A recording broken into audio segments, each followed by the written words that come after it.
नमस्कार, मैं हूं विवेक और मैं हूँ सोनिया। हमारे इस खास विश्लेषण सत्र में आपका स्वागत है। सोचिए एक ऐसी राजनीतिक पार्टी जो कोई रैली नहीं करती, मतलब कोई बड़े वादे भी नहीं करती। हाँ बिल्कुल, और तो और अपना मैनिफेस्टो भी खुलेआम एआई से लिखवाती है। सही कहा। और खुद को एकदम आलसी कहती है।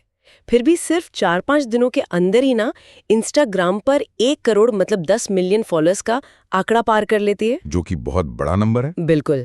तो आज के इस डीप डाइव में हमारा मिशन इसी नई डिजिटल लहर को डिकोड करना है, जिसे कॉकरोच जनता पार्टी या सीजेपी कहा जा रहा है। सीजेपी मतलब हमें ये समझना है कि क्या ये सचमुच कोई राजनीतिक ताकत बन रही है या बस एक इंटरनेट का बुलबुला है। देखा जाए तो इस पूरी घटना की जो टाइमलाइन है ना, वो अपने आप में काफी दिलचस्प केस स्टडी है।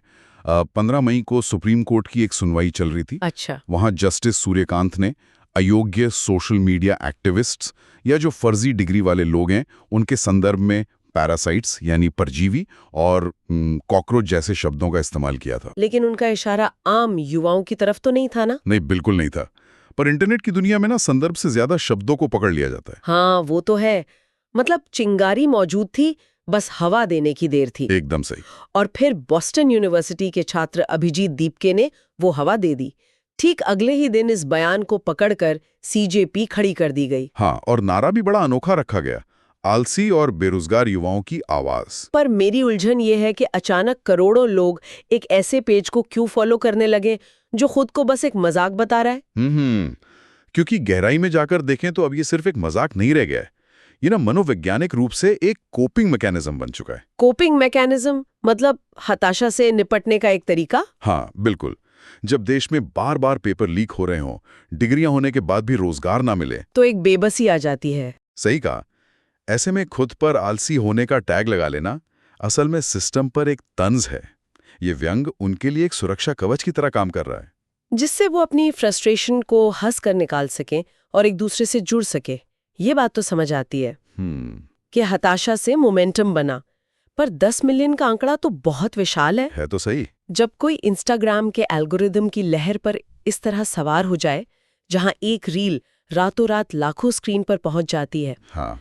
तो क्या वो एल्गोरिदम चुनाव की ईवीएम मशीन का विकल्प बन सकता है? मतलब बिना जमीनी कार्यकर्ता के क्या सिर्फ मीम शेयर करके नीतियां बदली जा सकती हैं? नहीं, यही तो तकनीक और असल दुनिया का टकराव होता है। हाँ। डिजिटल लाइक्स कभी भी सीधे तौर पर जमीन पर पड़े वोट या बदलाव में नहीं बदलते। आपको 2009 से 11 के बीच का अन्ना हजारे आंदोलन याद है? हाँ बिल्कुल, वो तो बहुत विशाल जन आंदोलन था। वो एक ऑफलाइन आंदोलन था। लोग अपनी नौकरियां छोड़कर सच में सड़कों पर उतरे थे। फिर भी अंत में वो अपने मूल मुद्दों और ढांचे से भटक गया। लेकिन पर क्या हम 2011 और आज के दौर की तुलना कर सकते हैं? मतलब आज का युवा सड़कों पर इसलिए नहीं जाता क्योंकि उनका धरना प्रदर्शन अब उनका स्मार्टफोन ही है। शायद उन्हें बदलाव के लिए सड़कों पर उतरने की जरूरत ही ना हो। यही तो इस डिजिटल एक्टिविज्म का सबसे बड़ा भ्रम है। भ्रम कैसे? स्मार्टफोन की स्क्रीन पर दिखने वाली ताकत ना असल में एक प्राइवेट कंपनी के सर्वर और सत्ता के नियमों पर टिकी होती है। ये तो सोचने वाली बात है। डिजिटल विरोध कितना कमजोर है इसका सबूत हाल ही में मिला भी, जब सीजीपी का एक्स अकाउंट, जो पहले ट्विटर था, सस्पेंड कर दिया गया। अरे हाँ, वो तो एक झटके में गायब हो गया था। बिल्कुल।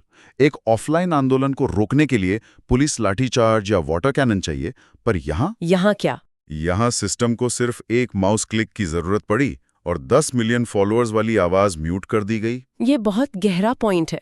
मतलब जिस प्लेटफॉर्म को युवा अपनी ताकत समझ रहे हैं, उसकी चाबी तो किसी और के ही हाथ में है। एकदम ऐसा ही है। जॉर्ज ऑरवेल का एक मशहूर कथन है कि हर मजाक एक छोटी क्रांति है। सीजेपी शुरू में इसी का जश्न मनाती दिखी, जहां एक मीम ने लाखों को जोड़ दिया। हाँ, लेकिन जैसा कि एक भारतीय कॉमेडियन ने इसी बात पर पलटकर तंज कसा था कि शायद हर क्रांति एक छोटा मजाक हो। सीजेपी का अकाउंट जिस तरह गायब हुआ, वो इस दूसरी बात को ज्यादा सच साबित कर रहा है। सही कहा। और ये सोचने पर मजबूर करता है कि क्या डिजिटल स्पेस की क्रांतियां असल में सिर्फ एक छलावा हैं? तो अगली बार फोन स्क्रीन पर स्क्रॉल करते हुए जब कोई व्यंग्यात्मक रील लाइक की जाए, तो एक सवाल जरूर जहन में आना चाहिए। वो क्या?